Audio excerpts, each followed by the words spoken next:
আচ্ছা বলেন তো, এই শীতের দিনে গরম গরম খাবার কে কে চাইতেই মুখের আগে পেয়ে যান? এই শীতে সবকিছু গরম খেতে একটু বেশি ভালো লাগে। আগে তো আম্মু রান্না করতো আর সেই খাবার গরম থাকতেই খেয়ে ফেলতাম, কিন্তু এখন নিজে রান্না করে তারপর খাই। আর নিজের রান্না করা খাবার খেতে খেতে কিন্তু সেই খাবারটা আর গরম থাকে না। সংসারের চাপে এরকম হয়ে গেছি, গরম খাবার আর হয় না। আমার মতো এমন অনেক আপু ভাইয়া আছে যারা কাজের চাপে গরম খাবার খেতে পারে না পছন্দ করলেও।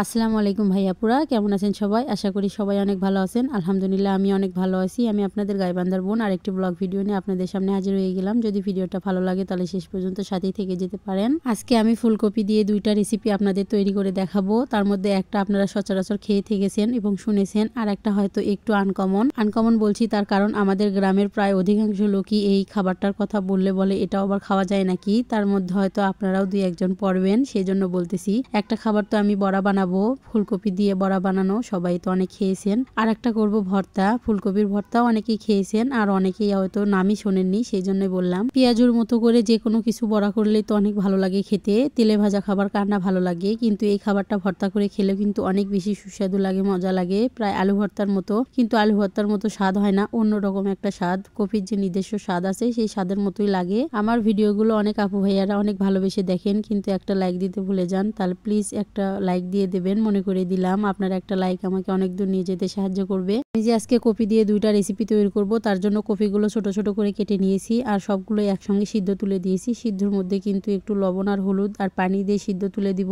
তার কারণ আমি এখানে দুটো একসাথে সিদ্ধ করে নিচ্ছি, একটা বেশি সিদ্ধ হবে আর একটা হালকা সিদ্ধ হবে। ভর্তা করার জন্য সিদ্ধ করা লাগবে আর তারপরে বড়া করার জন্য তো একটু ভাপ দেওয়া লাগতোই, সেই ভাপটা একসঙ্গেই দিয়ে নিচ্ছি। ভর্তাতে হলুদ দিলাম তার কারণ একটু কালারফুল না হলে দেখতে কেমন লাগে, সেই জন্য। আপনারা চাইলে দিতে পারেন আবার নাও দিতে পারেন, হলুদটা কিন্তু অপশনাল। এতদিন বাজারে কপি নেমেছে শীতের সবজি, কিন্তু আজকের কপিটা এত সুন্দর ছিল। আমার বরমশাই এত সুন্দর একটা কপি বেছে বেছে নিয়ে এসেছে, তাকে অনেক ধন্যবাদ। তার কারণ সে কপি আনে একটা টেরা বেঁকা দাগ, কিন্তু এই কপিটা অনেক ভালো এনেছে। আপনাদের দেখাইছি, কিন্তু অনেক সুন্দর কপিটা ছিল। হাফ সিদ্ধ হয়ে যাওয়ার পরে কিছুটা কপি নামিয়ে নিয়েছি, যতটা আমি বড়া করব সেই অনুযায়ী। তারপর কিন্তু আমি আবার সিদ্ধতে তুলে দিয়েছি। ভালোভাবে সিদ্ধ হওয়ার পরে পানিটা টেনে আসলে আবার ওই আলাদা যে কপিটা আছে ভর্তা করার জন্য সেটা নামিয়ে নিব। ভর্তা করার জন্য কপিটা একদম ফুল সিদ্ধ করতে হবে, যেন হাত দিয়ে টিপলেই বোঝা যায় নরম হয়েছে, সিদ্ধ হয়ে গেছে। আমি যে কপিগুলো নিয়েছিলাম হাফ সিদ্ধ করে, সেগুলো একটু কেটে কেটে নিচ্ছি ছোট ছোট করে, তার কারণ আমি এগুলো দিয়ে মেখে বড়া করব। আমি কিন্তু এখানে ময়দার গোলায় ডুবে বড়া করব না, আমি সেজন্য এখানে কেটে নিয়েছি। আর আমার ননদ এসেছে বাড়িতে, কিছুদিন হয় বেড়াতে। আপনারা যারা আমার আগের ভিডিও দেখেছেন তারা জানেন, কিন্তু সেই ননদটা আমার তো অনেক ছোট ছোট কাসলমি এখনো যায়নি। আমি এখানে কোটা বাছা করতেছি, ও সাইড থেকেই সিদ্ধ করা কপি নিয়ে নিয়ে খাচ্ছিল। সবকিছু একটু টেস্ট করে দেখে কেমন লাগে খেতে। ওর যদি ভালো লাগে ও খাক, আমি ওকে বারণ করিনি, আমি আমার কাজ করতেছিলাম। আমার কাটাকুটি হয়ে যাওয়ার পরে ওর মধ্যে আমি পেঁয়াজ কুচি, মরিচ কুচি, ধনিয়া কুচি, ময়দা, লবণ, হলুদ, একটু জিরা দিয়ে মেখে নেব। আর আদা রসুনটা দিতে ভুলে গিয়েছিলাম, আদা রসুনটা দিতেই হবে। বিশেষ করে রসুনটা না দিলে এই বড়াটা খেতে একদমই ভালো লাগে না আমার কাছে। তো আদা রসুন পরে দিয়ে মেখে নিয়েছি। এখন কিন্তু আমি এটা ভাজবো।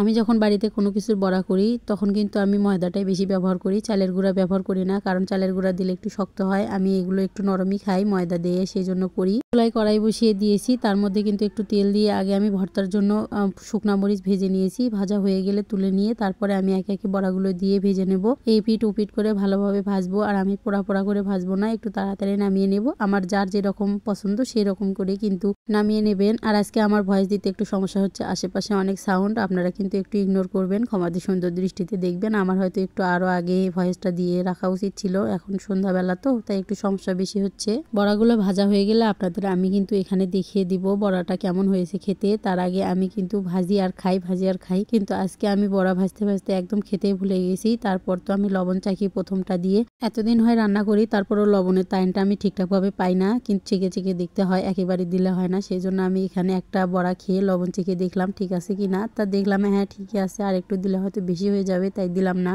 এরকমই সবগুলো আবার তেলের ভিতর দিয়ে ভেজে নিব।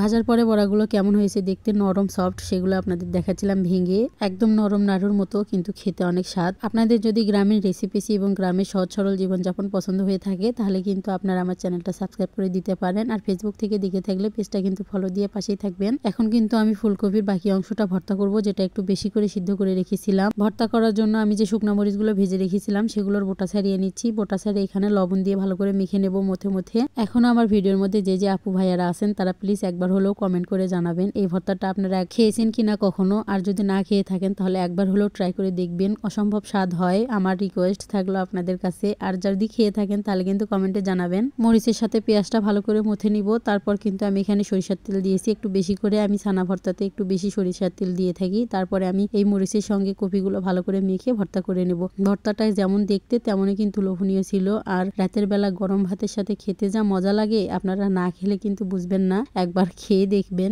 আমার কিন্তু ভয়েস দিতে গিয়ে আবার জিভে জল এসে গিয়েছিল, মনে হচ্ছিল এখনই খাই, কিন্তু কই পাবো, সেটা তো শেষ হয়ে গেছে একদিন আগে। আর বড়া দিয়ে খাচ্ছিলাম, তো খাওয়ার কম্বিনেশনটা কিন্তু অসম্ভব মজার ছিল। বড়া ফুলকপিরই ভর্তা, খেতে কিন্তু দুর্দান্ত স্বাদ। আগে তো এরকম খাবার মায়েরা তৈরি করতো আর আমরা বসে বসে খেতাম, এখন তো আর তা হয় না। এখন সংসারে চলে এসেছি, নিজেই করে খেতে হয়। গরম গরম খাবার কখনো পাই কখনো পাই না, সময়ের অভাবে কাজ করতে করতে। আজকের মতো ভাই আপুদের কাছ থেকে এখানেই বিদায় নিয়ে নিচ্ছি খেতে খেতে। যদি ভিডিওটা ভালো লাগে একটা লাইক করে দেবেন। আল্লাহ হাফেজ।